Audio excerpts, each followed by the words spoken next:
All right, so Jake, you know, we got into a little. What's up?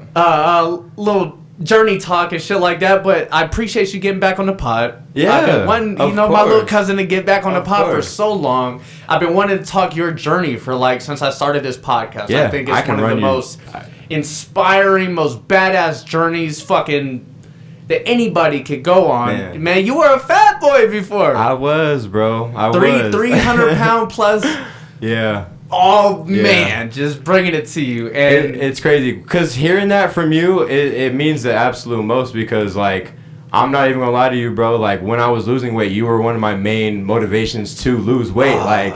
The voice in one of the voices in my head saying to lose weight was for sure Levi yelling at me do that shit, man. Get that shit done. I'm glad I can be your motivator. Yeah. But I loved you either way. You know what I'm saying? If you was a fat boy or a skinny boy, I love you the same. No, I know that. But you were always there to motivate me. Ever since we were young, we were always just doing random shit just to try to get ourselves off the couch. And you know what I mean? And so that was just one of my main motivators in the back of my head, other than myself just screaming at myself in the mirror. But yeah, I mean, if we can start the journey, bro. So starting in January of 2018, I was clocking in probably about 300 pounds.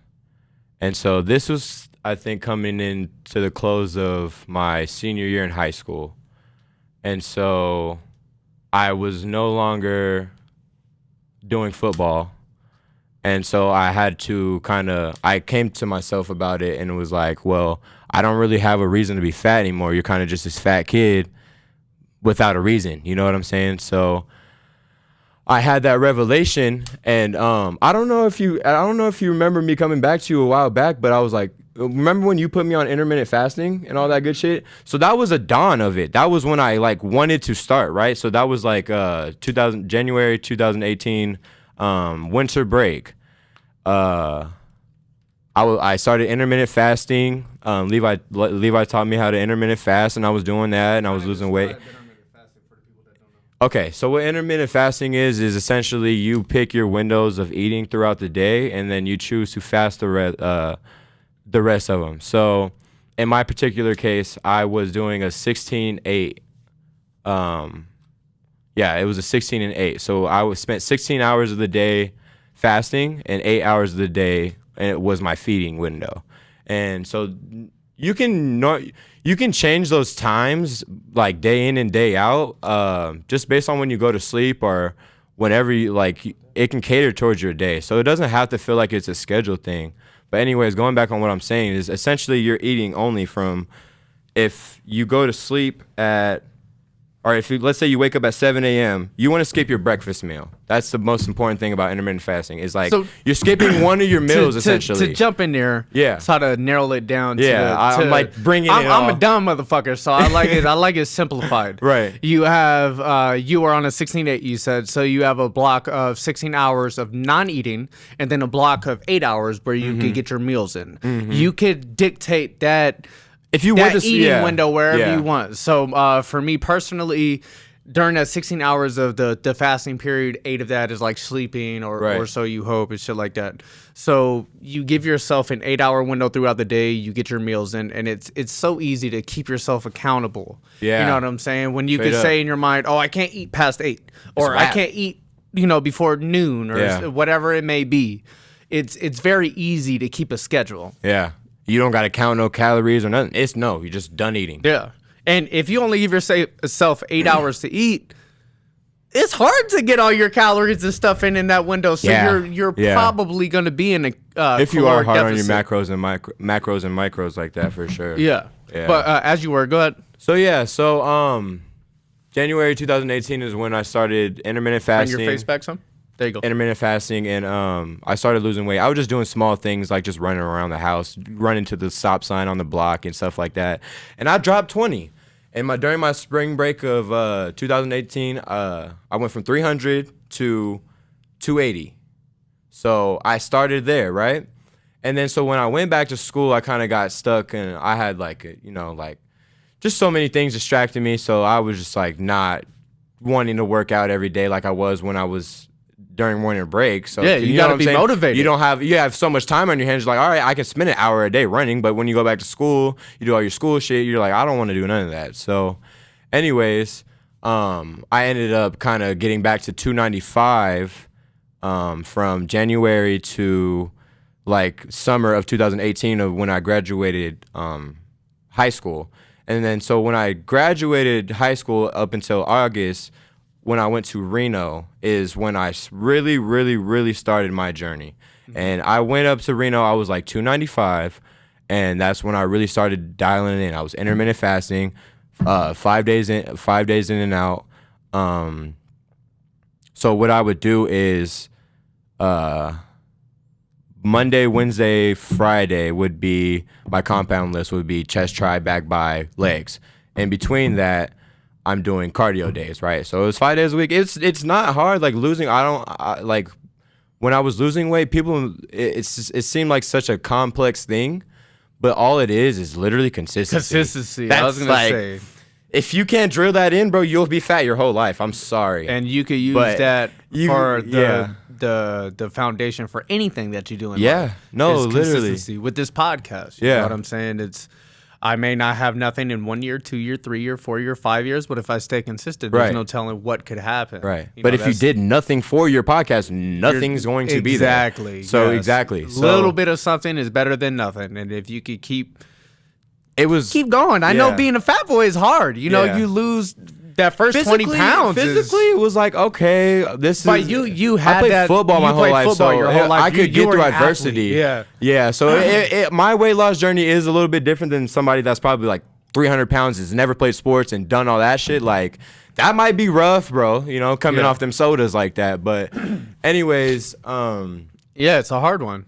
Yeah, it's a hard one. But literally, all it takes to lose weight, bro, is consistency, and it's like it's not a complex thing to understand. Consistency and a little education. If YouTube and Google, you're fucking way to success. You have to properly learn how to lift weights and do all that stuff, and give time to your muscles a rest and all that good stuff. Mm-hmm. But otherwise, other than that, it's like I don't know how all these gurus online nowadays, like selling all these. Like lose 100 pounds in 90 days. I'm like, bro, like this shit is all so easy. All these gimmicks online, I'm just like, damn, you know why they're selling that is because when you were Fat Boy Jake, you were looking for those successes. I was looking for that ticket, for sure. Yes, so now that you're here, you understand, and then me too, you know, and it really is like you got to understand it's simple. A light switch in your mind to realize like, no, you just get this it's like a repercussion of doing this. You know what I'm saying? Like my brain didn't want to fathom that when I was fat. You know what I'm saying? I was looking for a quick magic pill or, you know what I'm saying? There's no shortcuts. There's no shortcuts to this shit. And it's literally there's just no shortcuts in life. Bro. There's no shortcuts You have to wake success. up every day and tell yourself, I have to work out today. You don't have a choice. Sorry. Mm-hmm. Once you do it, and then once you go and once you work out, you feel great. Afterwards, you feel on top of the world, bro. You feel on top of the world, and that motivation should carry out throughout your whole weight loss journey. And so for me, it did. Like I was day in and day out. I was just doing my thing. I was just up in Reno, working out 5 days a week, getting it in, and like it honestly felt like I went through almost like a time portal, bro. Like because you were so locked in. I was so locked in. Yeah. Like my mind, I wasn't even weighing myself, bro. I was living the life of someone that was fit. Mm-hmm. And that's the best that over consistent over all of that is you want to live the lifestyle of someone that's already in that lifestyle.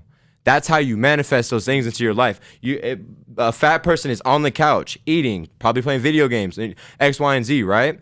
Well, a skinny person is probably eating healthy, exercising, doing all those things that healthy people. Let's not say skinny person. Or healthy person. Healthy person. My bad. So because there's some skinny fuckers out there that are sitting down on the couch eating chips and they're just lucky. So just because you are a fat person at the current state of being doesn't mean that you can't live that life. That life will come to you when you do it. You know what I mean? And that's where the consistency kicks in. So when you just live the lifestyle of someone that you're supposed to live that life, it all just comes to you. And that's why I felt like it was like a time portal for me, because I was just doing it. It was just my life now. Yeah, it wasn't. I changed my entire lifestyle. That's all it was for me. That's when it comes down to being healthy. Whether you want to lose weight or gain muscle or whatever it may be, it's changing your life habits. Yeah, literally. Your consistency and changing your lifestyle. When people say, "Oh, I eat healthy," it's not a fad or it's not my diet. It's like, my lifestyle. Yeah, it's how I eat. Yeah. Because I want to fuel myself, because I know what's coming the next day. I know I have a 10-mile run, or I want to go play basketball or whatever it may be. I need the right energy. I need the right shit to propel myself, to enable my body to go do the things that I want to do. Yeah. The one thing I think, so as far as like going back on the whole guru shit and just people who are like selling people these like weight loss journey shit, is like the only thing you really ever should need to put your educational purposes is your diet. Your diet's the most important thing to ever. Don't YouTube that shit. Yeah. Go fucking YouTube is free. Yeah. You go on there, you Google it, and then I guarantee if you Google something, there's a video for it. Yeah. And then when it comes down to like lifting weights and shit like that, there's videos for that too. So education is free and it's out there. And whether you are a visual people learner, out there, do not go buy no guide on how to lose weight. If you need that too, if you need that, fuck it. Do it, because like I thought I could use it for myself. I could be like, I could sell this shit to people one day, but I'm like, no, it's too easy. You could just tell somebody in 5 seconds, get off your ass. You know what I'm saying? Yes, but it's not that easy. People are looking for that motivator, that motivation from other people. Yeah. How many times have I reached out to some of the family, and I'm like, man, did this. Open invitation. If you want to come work out with me, you can join me whenever you want to. Yeah. But I cannot motivate other people. You can't lift them up off that I can't couch. Force them to come down here and work out with me and shit like that. Yeah. You found that motivation in yourself, and when you found it, was thing like, to find. Yeah, it's like that's you said, that light switch. To find. Yeah. Like sometimes you find yourself and you're just sitting down and you're like, what the fuck am I doing? Mm-hmm. Let me get out of this rut. Let me get back to doing my thing. So that being the best person I can be. So that I had that motivation, right? Like that was a little bit there, and then segueing this all the way back, I feel like this is coming full circle. My first acid trip was like oh, I get it now. Yeah. Like, this. Hey, I'm not playing football no more. I don't need a scholarship. Yeah. Why am I this big? Yes, exactly. Why is it hard to tie my fucking shoes? Exactly. Why does it hurt every single time I bend over? Why can't I look in the mirror and say I love you? Yeah. Why is it a task to walk up the stairs? Yeah. Or like you said, that self-love, to look in the mirror and look at all of your flaws. Yeah. Everything that nobody else even sees, and you are narrowing it down to each little individual flaw that you have, and you can still love yourself. That's everything. Yeah, it is. And once you can have that, fuck everything else will come. Yeah. It's hard to love that person in the mirror. I agree. We're our own worst enemy, bro. For real. For sure. If once we get out of our own way, it's over. Like, like everyone's biggest enemy is just their own selves, bro. As soon as we all get out of our own ways, us as a society, as everything, we'll be okay. And I feel like that plays into ego death, bro. Like, for real. Sure. Once you get your ego out the way, once you can tell yourself like, none of this shit really matters like that, bro. Go live that life. Go do that thing. Go talk to that girl. Go, you know what I'm saying? Once you get rid of that, it just it blossoms this whole different life for you, bro. Life can be absolutely beautiful. Some people get it without doing it. Some people have to. They need that. Need that extra motivator. I needed it. I didn't. Well, I mean, I felt like I was. I don't know how to explain it. It's an aider. Yeah. For lack of better terms. Yeah. It's like the first time I did shrooms, for me specifically, it like took me on that journey, and I tell everybody, like, I came full circle with a lot of things. Like, a lot of loose ends were tied up, and I made amends. I like had conversations in my head over, hours of time, and I just gotten real deep into my thoughts, and I just accepted it. I accepted who I was and my faults, and you know what I'm saying? The things that scared me and made me stay up at night and bother me. I really thought about them. I'm like, fuck it. I can't go in the past and change that shit. Right. So I got to accept it and move on. Yeah. And I don't know, man. It's just like you gotta just kind of look that demon in the mirror and be like, "What's up? What you gonna do about it?" Yeah.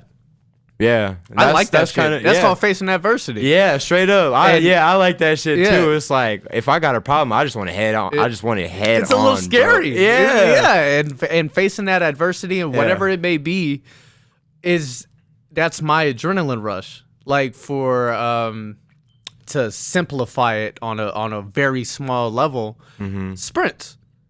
Okay. Sprints at the on the Stairmaster every time I go to the gym. It fucking terrifies me, bro. Those are hard. But it's like, fuck it. We talked about it earlier, working out on the other end, you feel great. Right? Do those sprints on the Stairmaster and imagine how your lungs are going to feel afterwards. Right. You exercised your lungs and you leveled up and you feel accomplished. Yeah. It's like you faced your fears head on and to put it on a very small scale, sprints on the Stairmaster is what does it for me. Bro, on some trippy shit right now, I feel like I can already see myself watching the video of this. Yeah. Am I like, is that some trippy shit? You gonna laugh at yourself? Yeah, I can already in my mind, I can see myself already watching myself. Oh, that's just the shrooms kicking in, bro. Yeah, I'm telling you. We having a good time. Little family love and shit you. like this.